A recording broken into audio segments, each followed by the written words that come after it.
ఆత్మీయ జీవితంలో పడిపోకుండా జాగ్రత్తగా మిమ్మల్ని మీరు కాపాడుకోండి.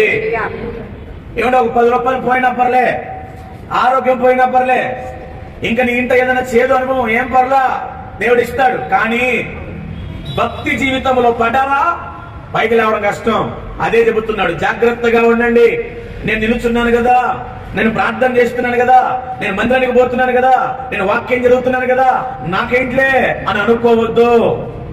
నీవు నిలుచున్నావన్న నమ్మకం దాన్ని కడదాకా కొనసాగింప చెయ్యి. పడిపోకుండా జాగ్రత్తగా చూసుకో.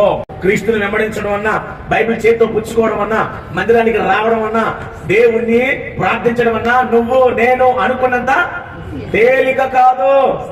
ప్రభు నొక్కి ఒక్కానిచ్చి చెబుతున్నాడు, క్రైస్తవుడా, క్రైస్తవురాలా, నన్ను నమ్ముకున్న నా బిడ్డ, నా రక్తంలో కరగబడిన వాడా, నా రక్తంలో కరగబడిన దానా, పడిపోకుండా జాగ్రత్తగా చూసుకో.